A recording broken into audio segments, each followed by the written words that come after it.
আমরাও কি অপেক্ষা করব? আবার আমার মেয়েটাও ধর্ষিতা হবে, আমার বোন ধর্ষিতা হবে, আবারও আমি বিচার চাইব। আবার আরেকজনের মেয়ে ধর্ষিতা হবে, আরেকজনের বোন ধর্ষিতা হবে, আবার তারাও বিচার চাইবে। একটার পর একটা শুধু বিচারের দাবিই হবে, কোনো শাস্তি হবে না, কোনো সাজা হবে না। একের পর এক অপরাধীরা আবার কিছুদিন গেলেই তারা তাদের এই অদৃশ্য ক্ষমতার বলে তারা আবার চলে আসবে বাহিরে। কিন্তু আমার মেয়েটা, আমার বোন যিনি চলে গেলেন, তার জীবনের সামান্য মূল্যটাও পর্যন্ত রাষ্ট্র বিচার বিভাগ দিতে পারে। সকলে জানেন, দেশবাসী জানে, বিশ্ববাসী জানে। ইতিমধ্যেই সকল মিডিয়াতে যে খবরটি এখন মানুষের দৃশ্যপটে, স্মৃতিপটে আছে, 7 বছরের ছোট্ট বাচ্চা, আমার সন্তান তুল্য, কারো ছোট বোন তুল্য, ছোট্ট শিশু রামিসা, যে ধর্ষিতা হয়েছে, হায়নার কবলে পড়েছে এবং ধর্ষিত হওয়ার পরে নির্মমভাবে তাকে জবাই করে হত্যা করা হয়েছে। কষ্টের বিষয়টা হচ্ছে এই, রামিসাই আজকে প্রথম ধর্ষিত হয়েছে বিষয়টা এমন নয়। এই বাংলাদেশে সম্প্রতি রামিসার বয়সী বা একটু ছোট বড় এই টাইপের আরও অনেক মেয়েরা ধর্ষিত হয়েছে, এই টাইপের অনেক মেয়েরা খুনের শিকার হয়েছে। আমরা যারা বাবা, আমাদের আসলে আস্থার জায়গাটা কোথায়?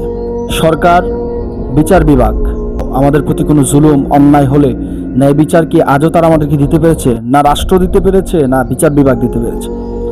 যদি বিচার বিভাগ দিতে পারত তাহলে রামিসার বাবা একথা মিডিয়ার সামনে বলতো না যে আমি আমার মেয়ের ধর্ষণের বা হত্যার বিচার চাই না। বিচার বিভাগ এবং রাষ্ট্রের প্রতি কতটুকু ঘৃণা, কতটুকু অনীহা থাকলে একজন বাবা তার আদরের সন্তান মারা যাওয়ার পরেও, খুনি ধরা পড়ার পরেও সে বিচার চাচ্ছে না কেন? এদেশের কালচার, এদেশের সিস্টেমটা এরকম। আজকে আমার মেয়েটা বা রামিসা ধর্ষিতা হয়েছে, খুন হয়েছে, 15-20 দিন পরে আবার আরেকজন ধর্ষিত হবে, রামিসার ঘটনা নিচে চাপা পড়ে যাবে।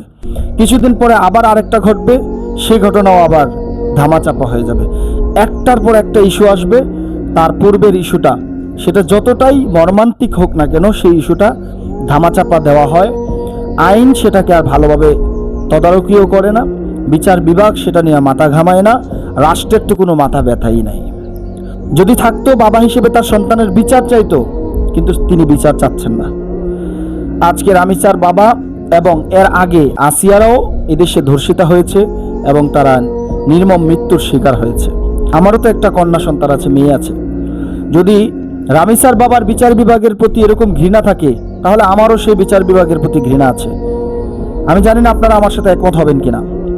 রামিসার ধর্ষণ এবং তার হত্যার পরে যদি তার পিতা তার লাশ পাওয়ার পরেও, তার খুনিদেরকে পাওয়ার পরেও যদি বিচার না চায়, বিচার বিভাগের প্রতি ভরসা না পায়, এখন আমরা কি করব? আমাদের করণীয় কি? আমরা যারা মেয়ের বা কন্যার বাবা হয়েছে, আমরাও কি অপেক্ষা করব?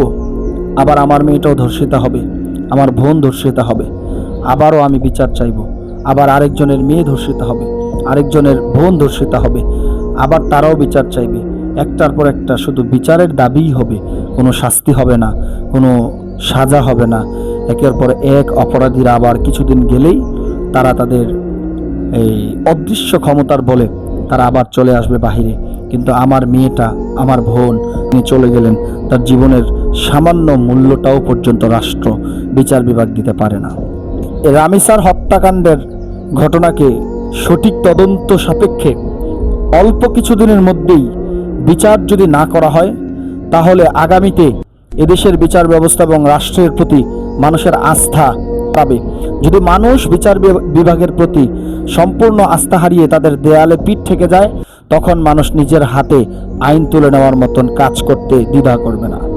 যে কোনো ধর্ষক, যে কোনো অপরাধী, যে কোনো সন্ত্রাসী, যে কোনো হত্যাকারী, তাদেরকে এদেশের মানুষ নিজের হাতে শাস্তি দিতে একবারও চিন্তা করবে না, যদি দেশের আইন, বিচার বিভাগ যদি এই বিচারগুলোকে সঠিকভাবে না করে।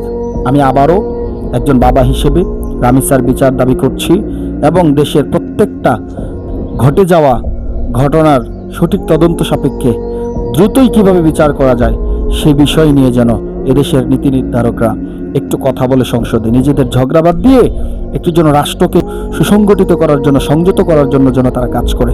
সকলকে ধন্যবাদ। আসসালামু আলাইকুম রহমতুল্লাহ।